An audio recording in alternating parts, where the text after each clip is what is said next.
We have this value between the focus it's on the inside of an ellipse.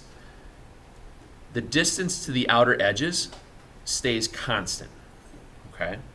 The distance from the focus to any point on the ellipse, because you're going to have two separate foci, the distance to the outer edge of the ellipse stays constant as it goes around. That's what makes an ellipse. Okay?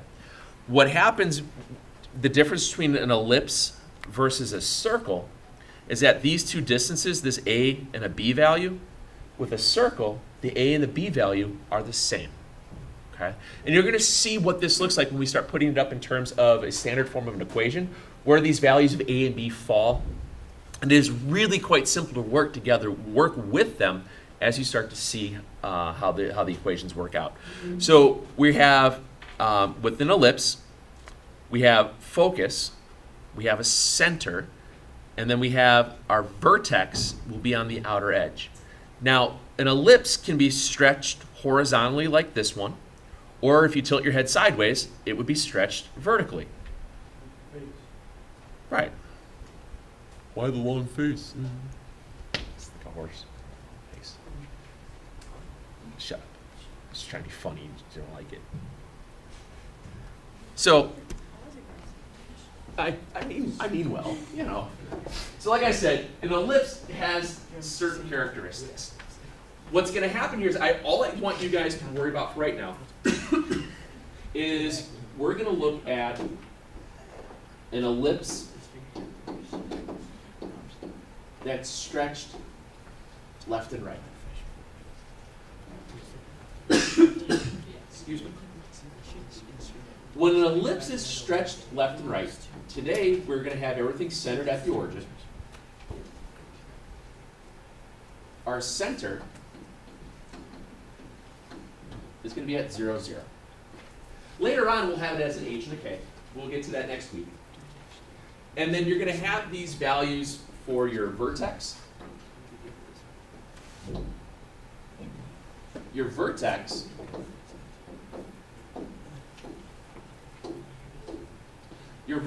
if it's stretched left and right, is going to be some value of A. This value of A is always going to be the distance, from center, oops, I know how to spell the word center, to vertex. This B value that we have, a B value is the distance from the center to what's called a covertex. You have what's called a major axis, which way it's stretched, and the minor axis is the way that it's scrunched, if that makes any sense. It's like compressed. So it's stretched left and right, it's scrunched downward. So your A value will always be the distance from the center to a vertex. Your B value will be a center to a covertex. This is going to hold true when we also talk about hyperbolas as well. That way it's kind of like standardized lingo, if you will. Now, the one other thing that we're going to have is that just like with a parabola, remember how a parabola always opened up to its focus? Ellipses have that as well, but ellipses have two of them. So this value of C is always going to be the distance from the center to focus. Foci is plural of focus. So the ellipse is actually just two left and right parabolas that are facing you. Yeah. Okay. Now, with our stuff being centered at the origin, it makes it really, really easy to calculate where all your ordered pairs are going to wind up being. Because if I'm stretched left and right, what's changing going left and right for the A value? The A value is the X value. The Y value is always going to be 0. And then it's vice versa for the B. And then we flip it for when it's stretched up and down. So today, our vertex is going to be at A, 0, and negative A, and 0. The covertex We'll be at 0 in B and 0 in negative B. The focus, on the other hand, the focus is going to be on which axis? Is it going to be with on the x-axis or going to be on the y-axis for today? For the stretch left and right? It's going to be on the x-axis. So your focus value is going to be, excuse me,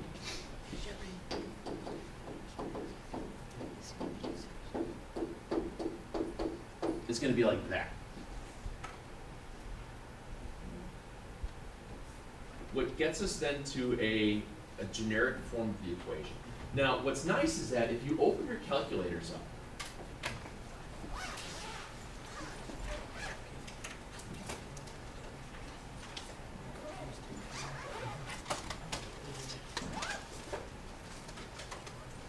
and hit the button that says apps.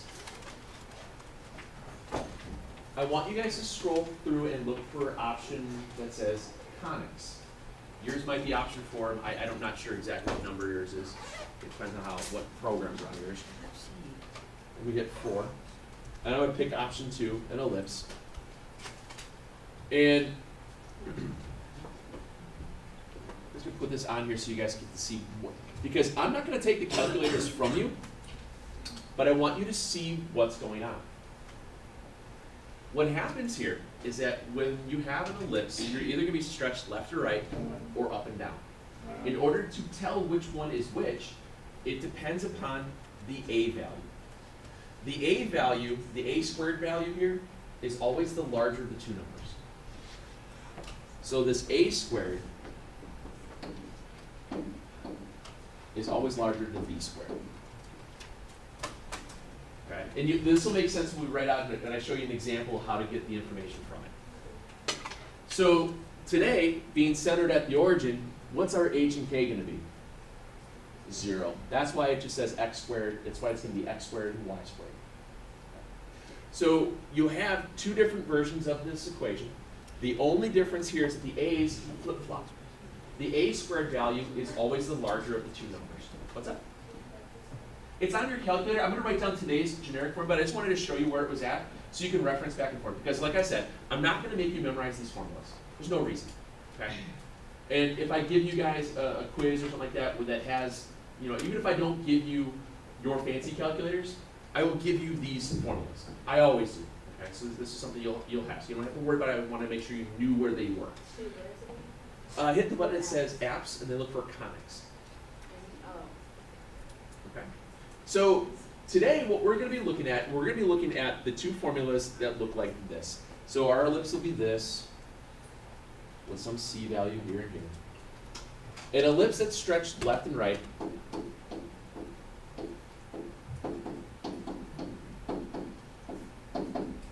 is that, when it's stretched left and right. So it's always going to be, for today, since we're at the origin, x squared over a squared plus y squared over b squared equals 1. Okay. No, we can't do that over addition. You fall in a black hole of death. Okay. So now, the only thing that we don't have written up here is something about how do you find the value of c. Well, is this a plus sign? Okay. Tomorrow when we talk about hyperbolas, this formula will be a subtraction sign.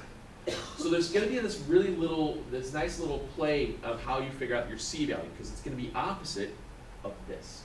So to find c squared is always going to be a squared minus b squared.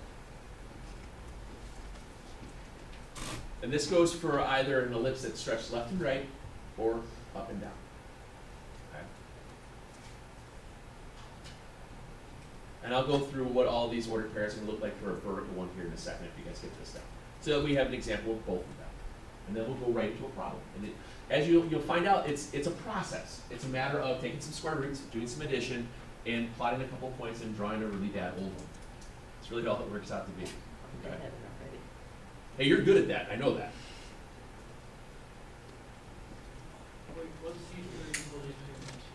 C squared is, when we find C squared, that's going to help us identify the values for our focus. The value of C is the distance from the center to the focus.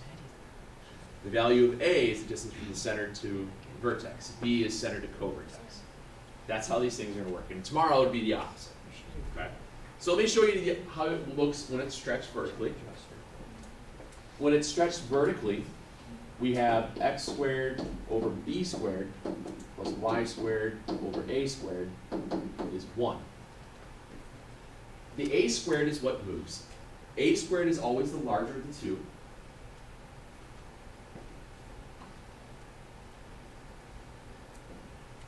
It's a vertical axis. Remember, the focus is always, the vertex always opens up to the focus. So if you know your vertices are vertical, your foci have to both be vertical. Your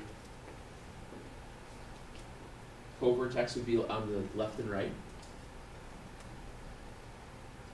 It would look something like that.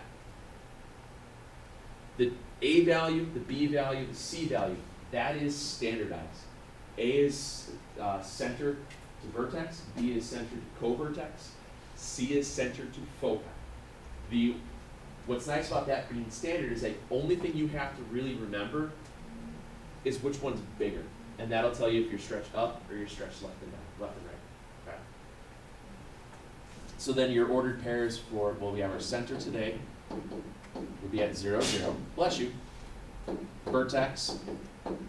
If I'm stretched vertically, what's my x coordinate for my vertex? 0 and A. 0 and negative A.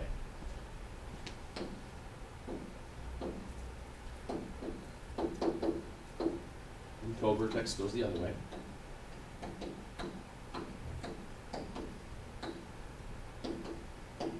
And then foci.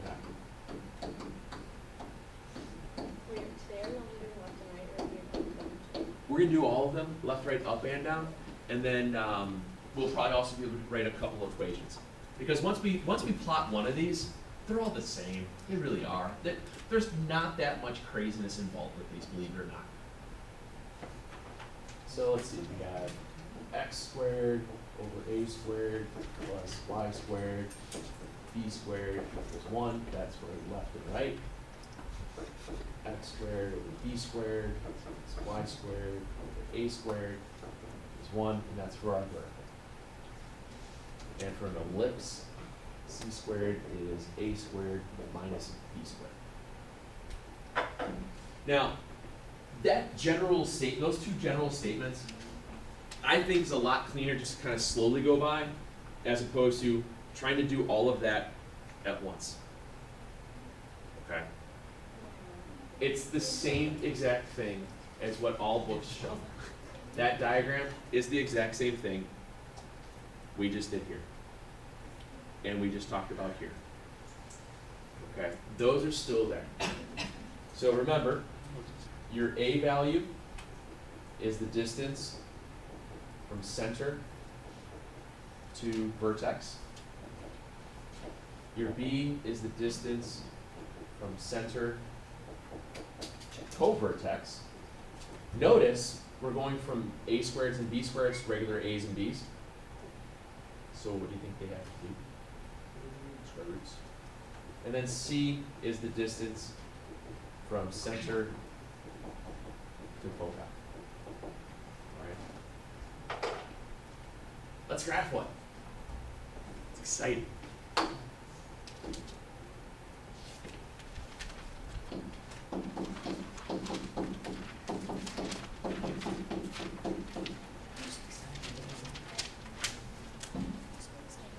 Let's graph and label everything. Yay!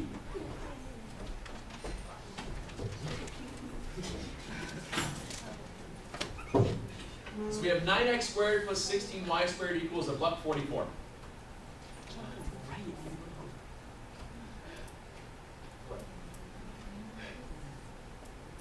Is that in standard form of an ellipse yet? What would you have to do? What do ellipse equations have to equal? 1. So how do I make this equal 1? Don't say subtract Divided by 143. 120. Divide by 144.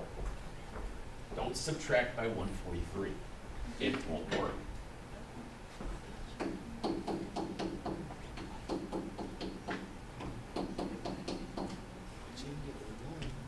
Okay?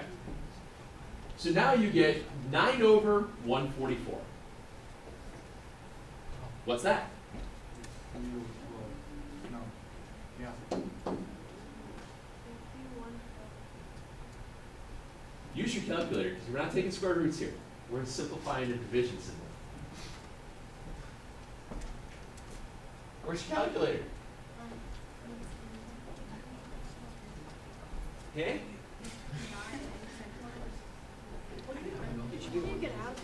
Why? 48.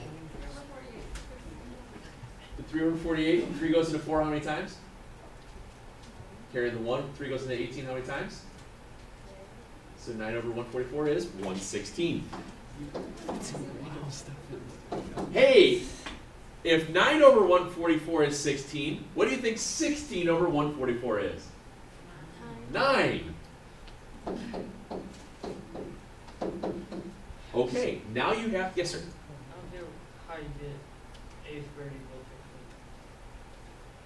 Since that stands for numbers, it has to look exactly like that. Yeah, And what's, a squared is 16. That's what it is. What's 9 divided by 144? 16. yeah, but you just divided a number. Yeah, because that's what it told me to do. Yeah, but how do you get, that's not a. Yeah, it is. This is a now. Yeah. What's that? I don't get how that's a.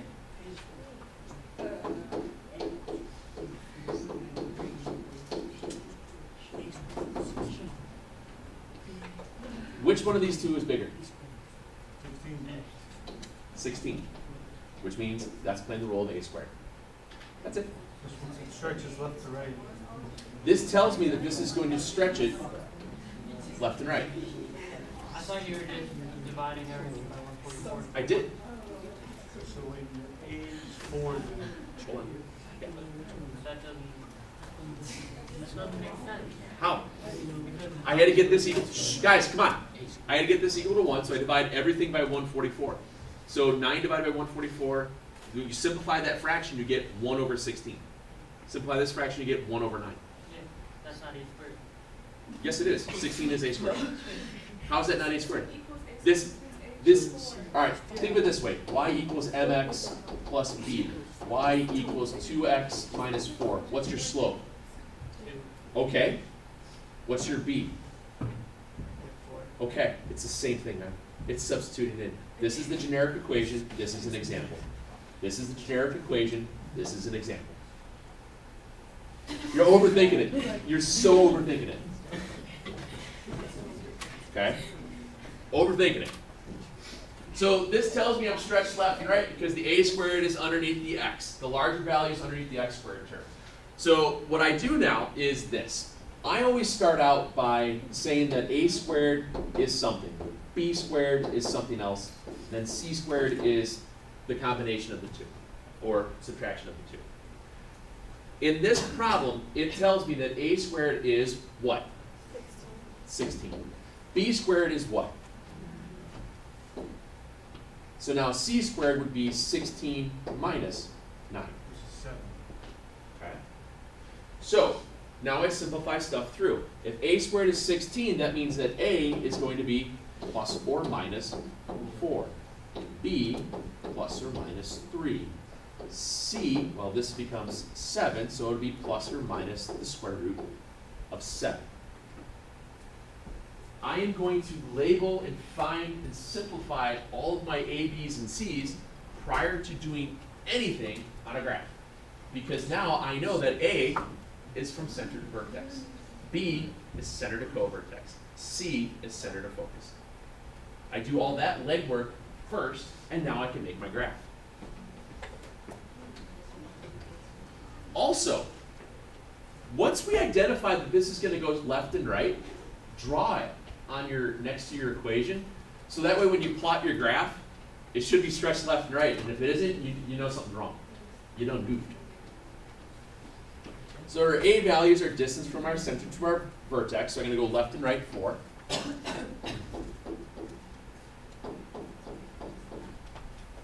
My co-vertex is vertical, up and down 3.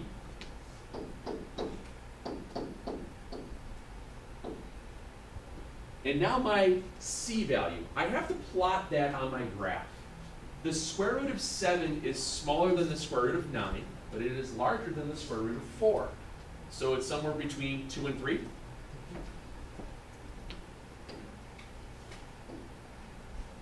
And I just draw it. And then I finish it out with vertex 4, 0, negative 4 and 0, co-vertex 0, 3, 0, negative 3, and focus at root 7, 0, and negative root 7, 0. Now I know right about now you guys are going, can't I just write plus or minus? Yeah, exactly. Can I just write plus or minus 4, 0? I don't want you to, because eventually we're going to shift things. And your ordered pairs are going to be different. Okay? I want you to write out the 2 sets of ordered pairs. And that's what we do. That's how this looks. Notice, there's not a lot of crazy math here. It's a matter of knowing what these parts mean. You know what these parts mean? You're done. What's up? Nick? Suno?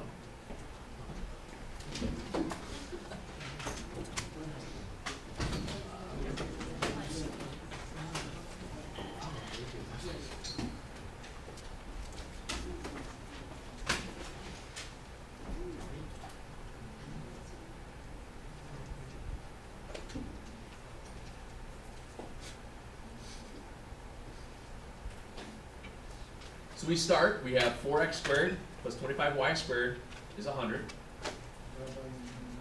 Very good. Don't subtract by 99.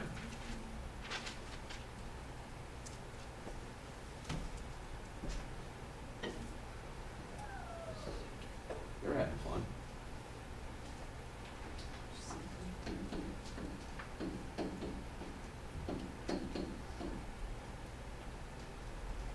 Divide everything by 100. You're going to get x squared Over 25. y squared over 4. Hey, what do you guys say since we just did one that's left and right? We just changed this real quick to be up and down. I'm sorry. Just. All right, fine. Just turn your paper sideways. All right. So, is this going to go left and right or up and down? Left and right. It's going to go left and right.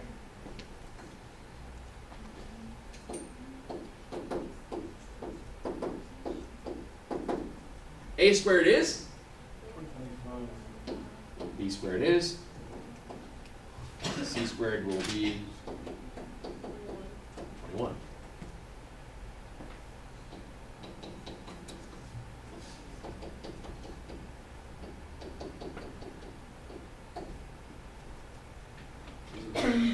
Very, very easy to work with when you're centered at the origin. And actually, they're very easy to work with when you're in space otherwise, because then you're just adding and subtracting to your H and K value and moving things left and right. Okay. But just the idea that you recognize which of those two values is going to be larger in the denominator, that's always going to be your A squared. And you just go from there.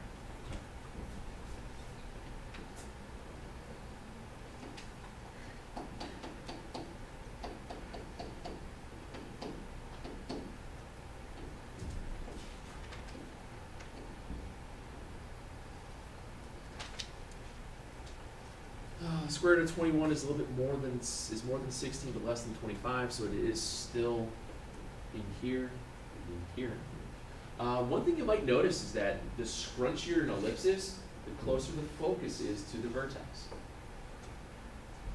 And you just like to do your stuff. Center, 0, 0, that's easy. Vertex, 5, 0, negative 5, 0. Co-vertex, 0, 2, 0, negative 2, and foci,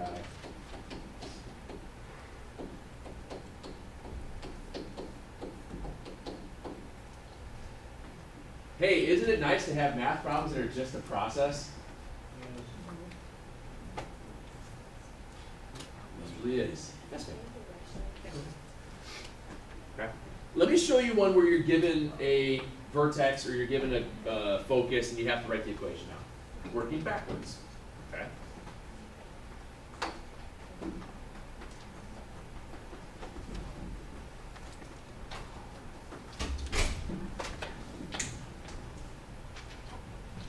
So let's say we want to write the equation in the ellipse that has the following information. We're centered at the origin, so we don't have to worry about that today. We're centered at the origin, and the vertex is at 0, 7, and co-vertex is at -6 and 0. So this is at the origin, the center is still at 0, 0 for today. Next week we'll start messing with it. The process is the same. So my suggestion, whenever you're talking about vertex and co-vertex, the easiest thing to do is to visualize where it's going. If your vertex is at 0, 7, and your co-vertex is at -6, oops. I just realized I screwed that up. Anyway, so if my vertex is at 0, 7, and co-vertex is at -6, if the vertex is vertical, what direction is this being stretched? It's being stretched up and down. So I know that it has to be going up and down. Since I'm centered at the origin, and my vertex is at 0 and 7, what's the value of A?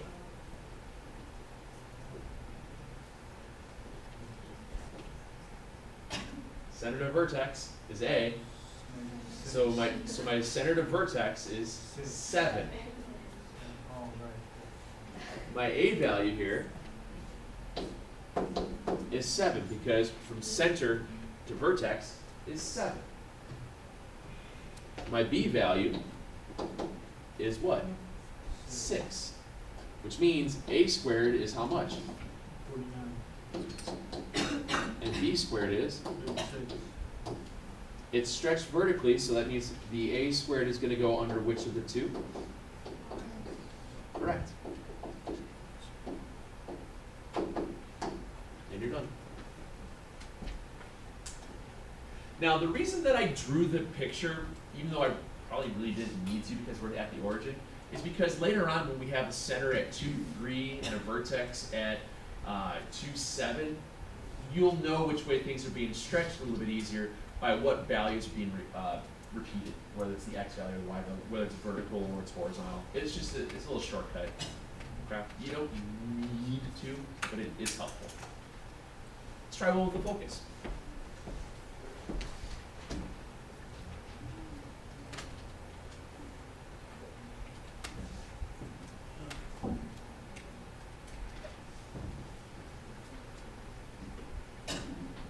Same deal.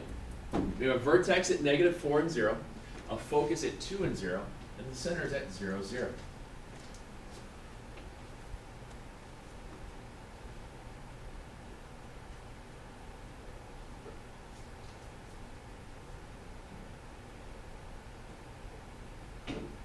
Since the vertex and the focus have the same,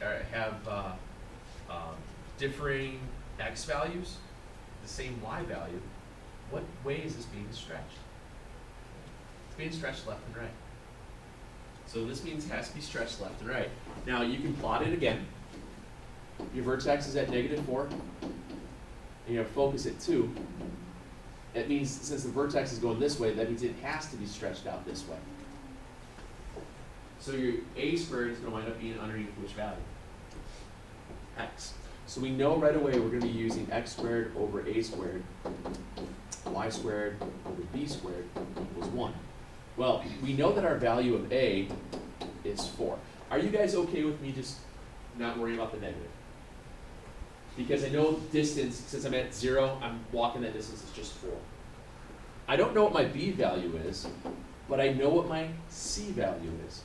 My C value is how much? 2. You're ahead of me. You're at the C squared right now. So A squared is 16. B squared is something we're going to find. And C squared is, what is it, 4. In an ellipse, the C squared term, since this is a plus sign between the two, is going to be A squared minus B squared.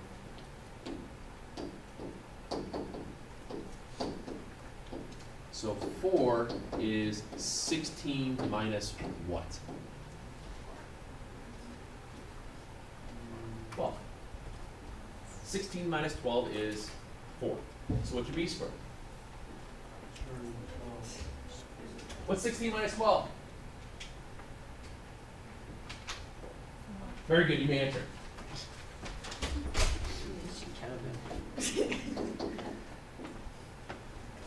So now you have your A squared and your B squared. Fill in the blanks.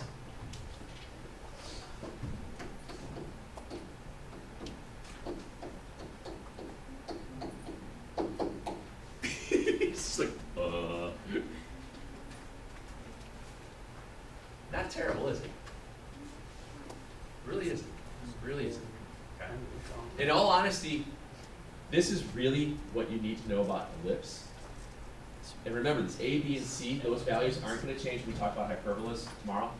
And like I was saying with this whole idea with the circles, if this A and B value happen to be the same, then that's why you wind up with your vertex and your co-vertex all being in the same positions. That's why you create the circle, because the distances to the outer edges would have been constant.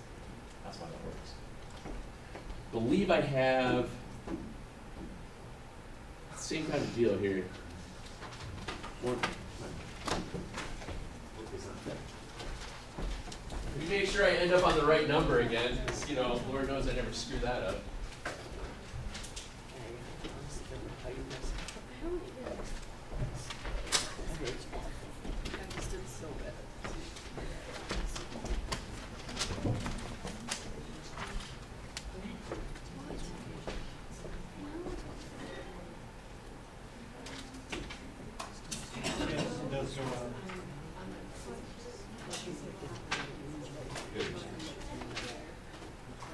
So let's see, 1967, so it's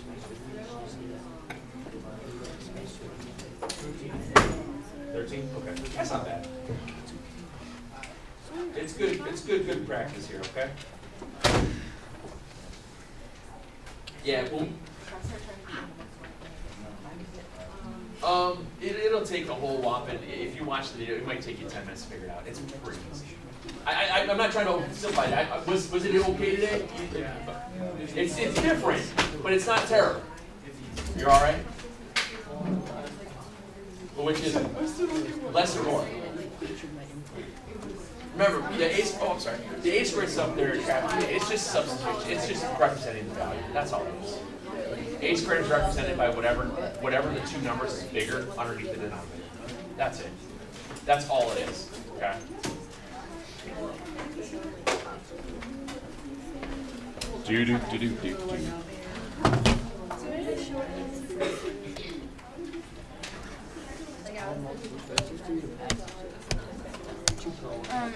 It's about to die, so Do you want to plug it in, or do you want to take a cord to charge it?